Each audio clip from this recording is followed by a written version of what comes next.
Welcome to the channel. आज का हमारा टॉपिक है एक्सेप्टेबल वैल्यू फंक्शन। ठीक है, अभी तक हम लोग क्वांटम मैकेनिक्स देख रहे थे, उसमें 2 टॉपिक देखा, ये तीसरा टॉपिक है। इसमें देखना है कि क्वांटम मैकेनिक्स में कौन कौन से वेव फंक्शन को एक्सेप्ट किया जाता है। तो इसके लिए 5 पॉइंट हैं। अगर ये कोई भी एक वेव फंक्शन ये पांचों के पांचों पॉइंट को सेटिस्फाई करता है तो वह वेव फंक्शन को लिया जाता है। ठीक है, तो पहला क्या कहता है, the function must be single valued.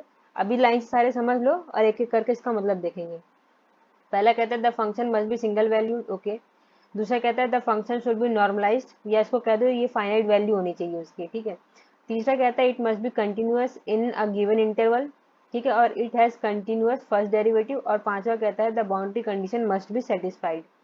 देखो ये जितनी बात हो रही है ना, कोई भी जो वेव फंक्शन होगा ना वो किसी एक स्पेसिफाइड इंटरवल में तुमको गिवन होगा, तब उस पर बात की जाएंगी। मतलब कोई भी वेव फंक्शन का एक इंटरवल स्पेसिफाई कर रखा होगा, उसके बाद हमको देखना है कि ये पांचों की पांचों कंडीशन सेटिस्फाई होती है कि नहीं होती है।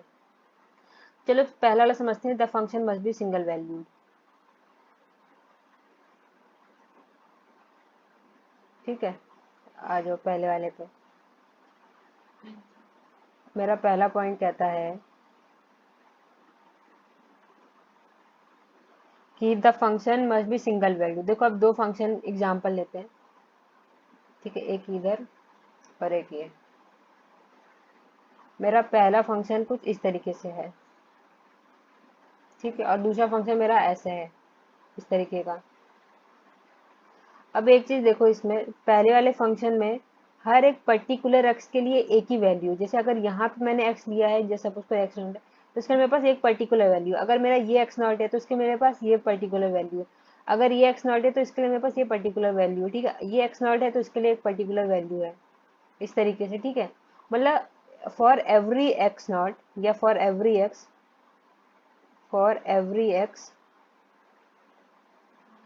I have one value.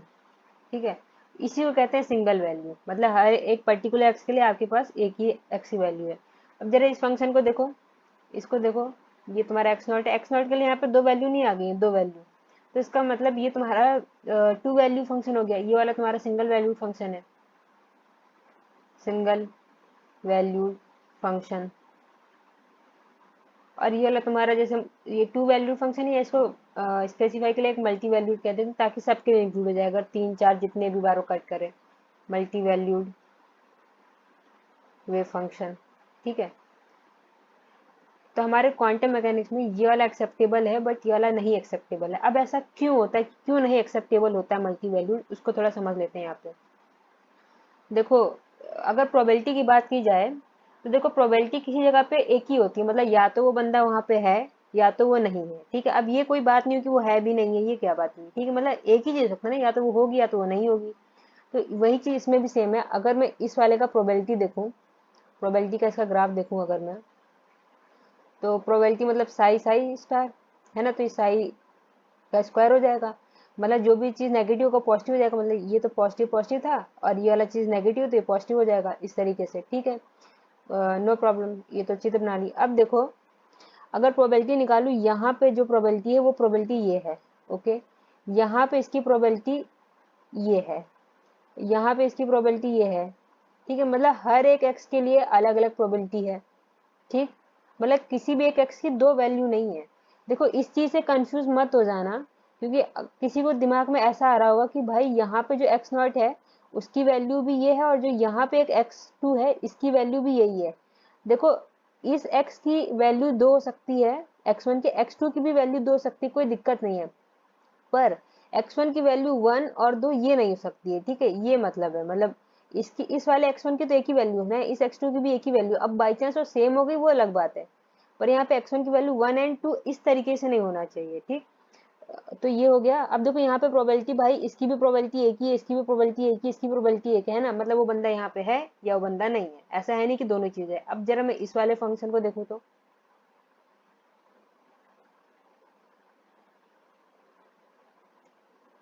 ये मेरा ऐसा बन रहा है। ठीक है, ये प्रोबेबिलिटी है, इसमें तो कोई माइनस पार्ट ही नहीं था, तो सीधे सीधे जो था वही ग्राफ बन जाएगा।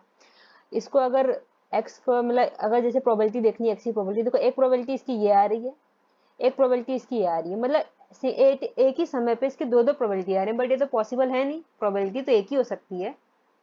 ठीक है, मतलब अगर ये बाई चांस इस तरीके का कुछ और फंक्शन हो जाए तो देखो 3 प्रोबेबिलिटी हो जाती है, अगर ऐसे एक्सपेंड कर दे तो ये, तो इसलिए ये एक्सेप्टेबल नहीं है, प्रोबेबिलिटी एक ही होनी चाहिए, इसलिए हमारे फंक्शन को सिंगल वैल्यू तो होना ही पड़ेगा। ये पहला पॉइंट था, आई होप समझ में आ गया होगा। अब दूसरा पॉइंट देख लेते हैं। देखो दूसरा पॉइंट हमारा क्या था, the function should be normalised. ठीक है, जाहिर सी बात है कि अगर प्रोबेबिलिटी, इसी भी प्रोबेबिलिटी से इसको रिलेट कर सकते हो, मतलब अगर साई साई स्टार ये तुम्हारा क्या दे रहा है, प्रोबेबिलिटी ही तो देता है, अगर इसको पूरे होल स्पेस में इंटीग्रेट कर दो तो वैल्यू 1 आनी चाहिए, क्योंकि अगर एक बॉक्स है उसके अंदर से तुमको एक बॉल निकालना है, तो वो एक ही बॉल है, वो पूरे बॉक्स में निकालना है, तो भाई हाथ डालोगे बॉल तो आएगा ही आएगा, मतलब ये एक तरीके से पूरा स्पेस हो गया, और इस बॉल को निकालने की पूरी प्रोबेबिलिटी 1 है, तो इसलिए जब पूरे स्पेस में प्रोबेबिलिटी करेंगे वो 1 आनी ही चाहिए, तो ये सेकंड मतलब कि इसका मतलब था। अब थर्ड पॉइंट देख लेते हैं। थर्ड पॉइंट कहता है it must be continuous in the given interval. ठीक है, जो हमारा वेव फंक्शन है उसको गिवन इंटरवल में कंटिन्यूअस होना चाहिए।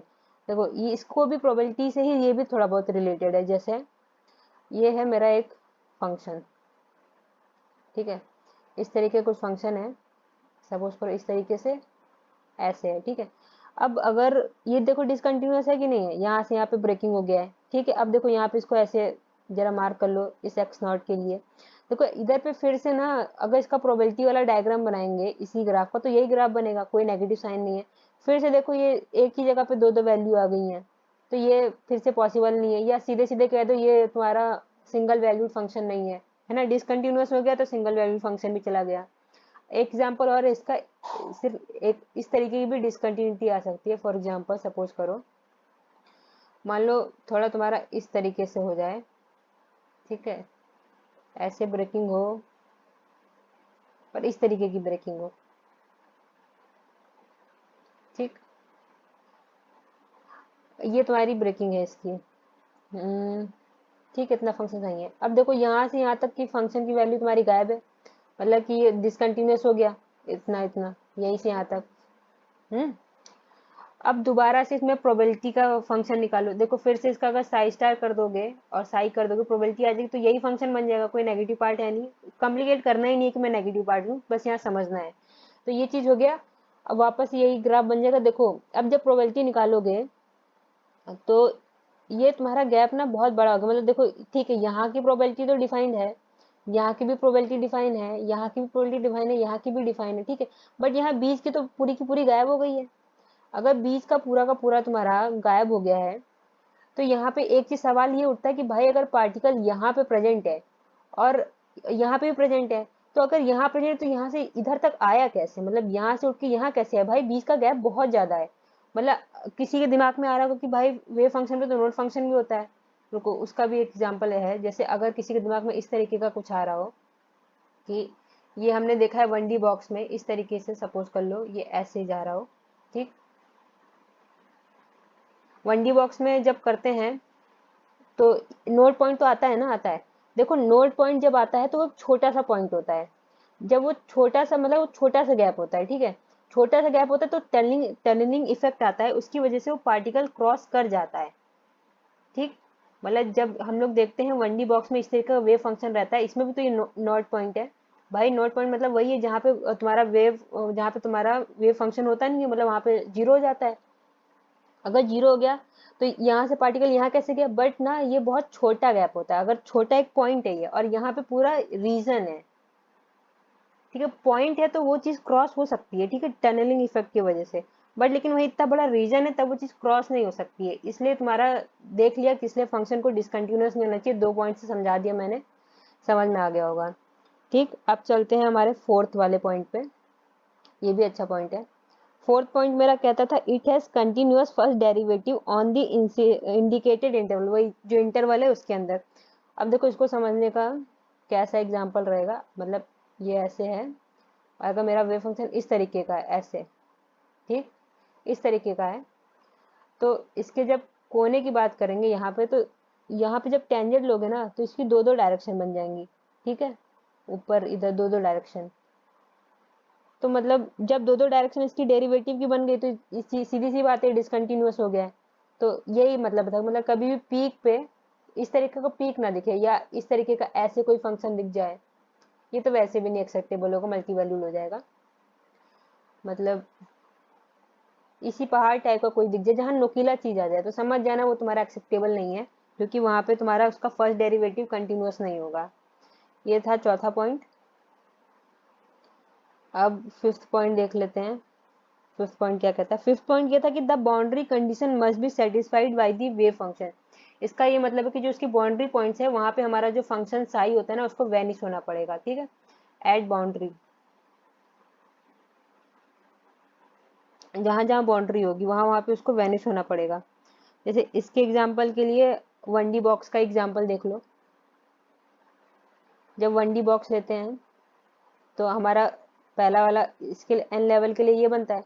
तो देखो यहाँ और यहाँ पे ये बाउंड्री कंडीशन है। ठीक है, यहाँ पे भी जीरो है, यहाँ पे भी जीरो है। जब n = 2 के लिए लेते हैं तो इस तरीके से होता है। देखो यहाँ पे भी जीरो, यहाँ भी जीरो, बाउंड्री कंडीशन है, इसलिए बाउंड्री कंडीशन पे हमेशा इसको जीरो होना चाहिए। मतलब इस तरीके का कुछ ग्राफ, जैसे ऐसा ग्राफ एक्सेप्ट होगा क्योंकि ये बाउंड्री कंडीशन पे जीरो है बंदा, इसलिए। ठीक, आई होप बाउंड्री कंडीशन भी समझ में आ गई, इसमें ज़्यादा कुछ था नहीं समझने के लिए। बस इतना है कि जो इसके इनिशियल एंड फाइनल पॉइंट्स है वहाँ पे तुम्हारा वेव फंक्शन को वैनिश होना पड़ेगा। एक क्वेश्चन देख लेते हैं इसी पे। देखो पहला क्वेश्चन अगर ये है कि बताना है ये एक्सेप्टेबल है कि नहीं है। ठीक है, इस तरीके से है वेव फंक्शन। ठीक, ये बॉक्स में है पूरा ऐसे। तो देखो इसमें पहले अगर देखेंगे ये तो तुम्हारा साफ साफ मल्टी वैल्यूड है, मल्टी वैल्यूड, तो ये एक्सेप्टेबल नहीं है। ठीक, अब अगर एक और क्वेश्चन देखें, ये है मेरा फंक्शन बॉक्स में, इस तरीके का है। ये ऐसे जा रहा है, फिर ऐसे जा रहा है। देखो ये तो सीधे सीधे डिसकंटिन्यूअस हो गया, डिसकंटिन्यूअस, तो ये भी एक्सेप्टेबल नहीं है। अब अगर नेक्स्ट क्वेश्चन देखें,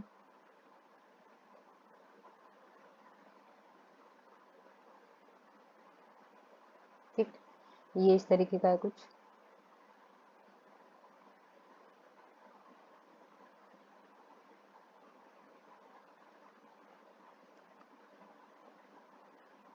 ऐसे है ये।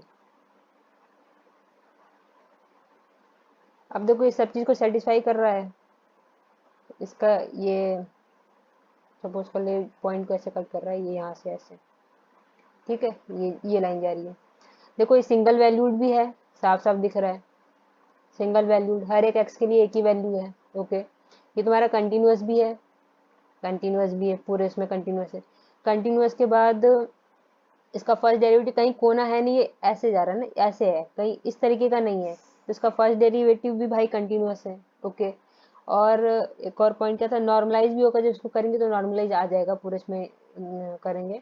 और इसका जो आखिरी पॉइंट होता है हमारा बाउंड्री कंडीशन पे, देखो जीरो भी है यहाँ और यहाँ पे, मतलब ये सारे सबको सेटिस्फाई कर दिया, फाइनाइट भी है। तो जब सब सेटिस्फाई हो गया तो मतलब ये तुम्हारा एक्सेप्टेबल है। ठीक, एक और क्वेश्चन देखते हैं इसी पे। ये वाला तो आसान है, जैसे देखो ये रहा। अब देखो ये साफ साफ दिख रहा है, सिंगल वैल्यू तो है, और कंटिन्यूअस भी लग ही रहा है, ये ऐसे जा रहा है। और फाइनाइट भी क्या पता हो, पर लेकिन अगर देखा जाए इसका जो ये कोना वाला पॉइंट है ना, इसकी दो दो डायरेक्शन बन रही है जब इसमें टेंजेंट लोगे। जब इसका डेरिवेटिव करेंगे इसकी दो दो डेरिवेटिव आ जाएंगे, तो इसका मतलब ये तुम्हारा फर्स्ट डेरिवेटिव कंटिन्यूअस नहीं है। First derivative is not continuous, तो ये तुम्हारा एक्सेप्टेबल नहीं है। ठीक, आई होप इतने में समझ में आ गया होगा। तो बस, थैंक यू फॉर वॉचिंग।